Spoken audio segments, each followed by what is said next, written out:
Talking about shores, etc., there have been tidal waves at Fuveme in the Volta region. Apparently, it's left residents, many of them homeless and distraught. Many of them currently, we're told, are displaced. And so we have to speak to Ivy Satoji.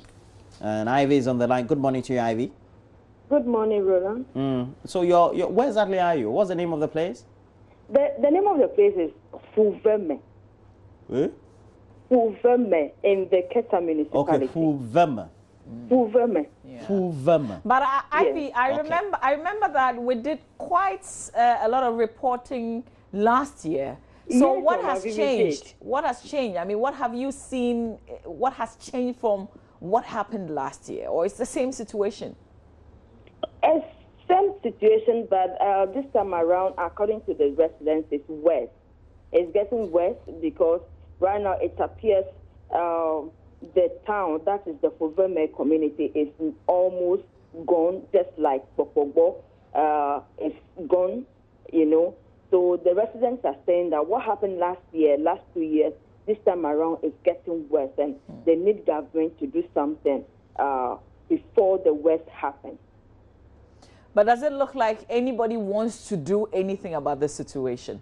That is the problem. It doesn't look like it. I am from that area, not that community though, but from the look of things, it doesn't look like a government is really ready to invest or to do something about the situation. Because Mama V, if you could remember, we've been getting reports, we've been doing reports about these same issues in Keta municipality and Ketu South, but it's still the same.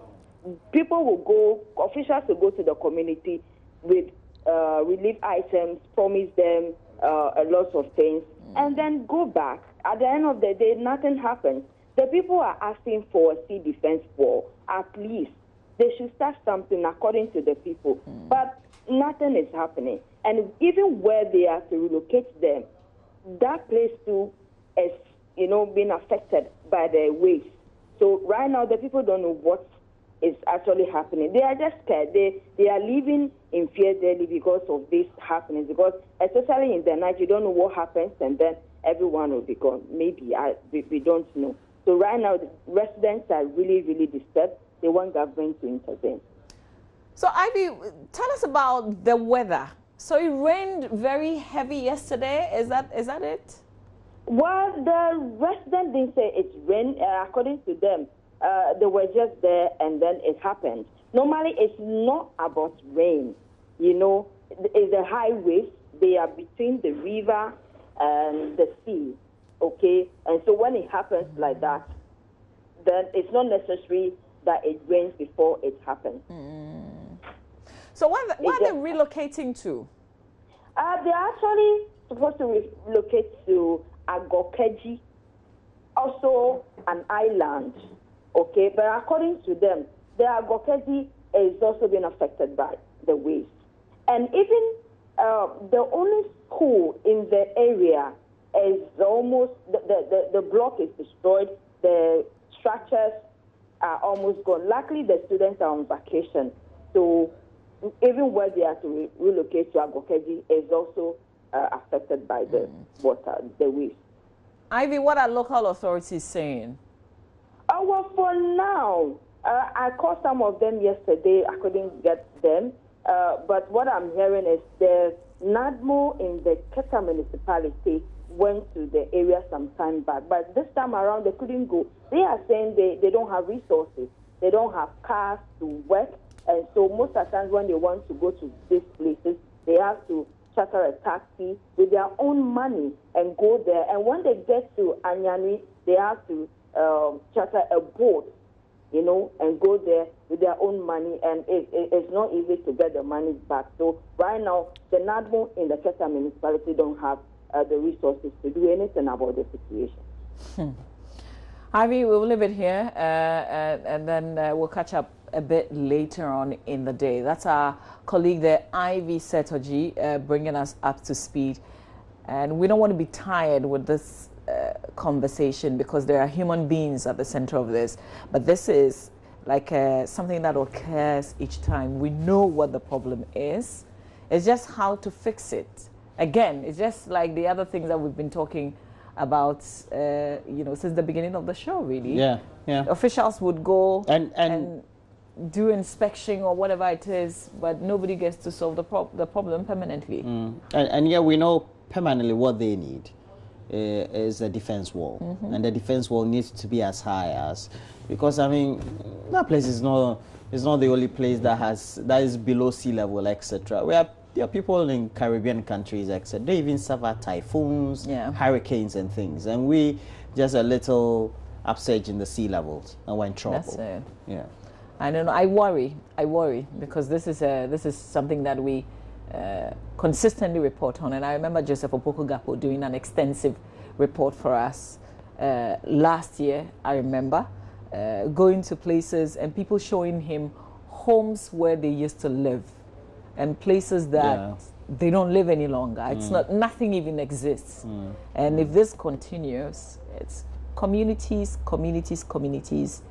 being washed away just like that, and nobody does anything about it. Well, we hope that we can do something about it, and we have to thank Ivy Setoji for that. Again, we have Komla Adom on the campus of the University of Ghana. We lost a feed, but we'll try and bring you that before we wrap up. But Mama Ivy, you have a couple of messages? Oh, I do. I have lots of messages, you know, from messages that came through a bit earlier. This one says the high rate of accident is just mere recklessness by drivers. I think the DVLA has to incorporate mental fitness before issuing out licenses. Responsible and well-headed drivers couldn't need road safety. This is out of hand. Ruben from WA sending us this message from the high figures that we're recording from the first quarter of 2018 with regards those who are either perished, some injured, but really high numbers that we're recording this year. Iben says, Roland, please go to the Metro Mass premises and tell us what is going on. A lot is happening. This person says, my name is Bright Adeti Kwame from Kwando. I'm really sad this morning upon hearing the death of these lovely children. How can people be so heartless?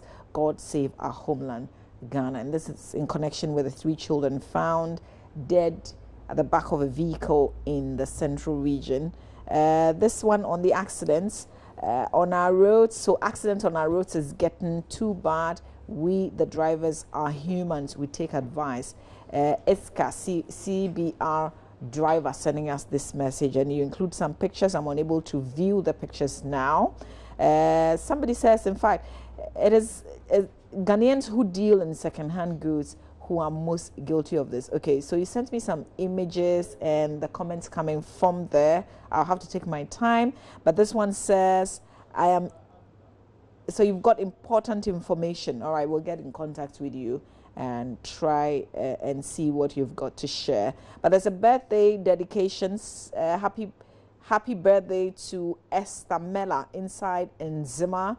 It's your birthday. It's from Maxwell Aka, who is in Ga, wishing you.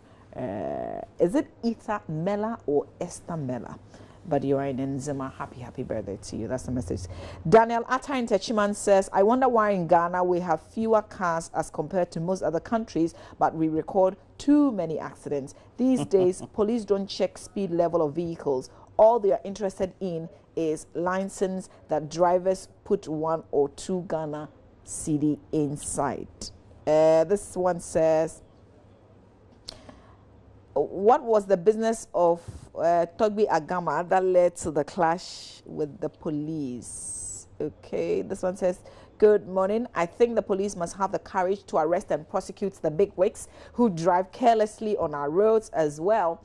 I have always seen the police harassing trotro drivers whilst Sakawa boys do unnecessary overtaking and go unpunished. It's from Awini at Aguna Bedomasi. Okay, that's Winnie. That's where you're sending the message from. We thank you. Do I have time to read some more messages? Yes, you have. I guess so. This one says, I think some heads must roll at the offices of the various departments whose mandate it is to ensure customer safety and consumables. If they cannot do the job, they should pack out for disciplined, competent people to do so. Hashtag Ghana First, and it's coming from Sylvester in Tema. This is coming on the back of that report in the Daily Graphic newspaper about goods that are labeled in languages that we can simply not read to understand, but we see them displayed boldly in the shops all over. You know Chendao? Chendao. Chendao. What's Chendao? Chendao. When you go to China, mention the Chendao. What's that? No, Chendao is... You said it's beer. Yeah, it's on many products, but it's one of the favorites is it's a beer called Chendao beer. And it's been sold here? Oh, yeah, it's here. Oh, okay. I think it's in one of the big supermarkets. Chendao. Oh, but there's English on the label? I don't know. I've drunk it. You seem to like the drink. Yeah.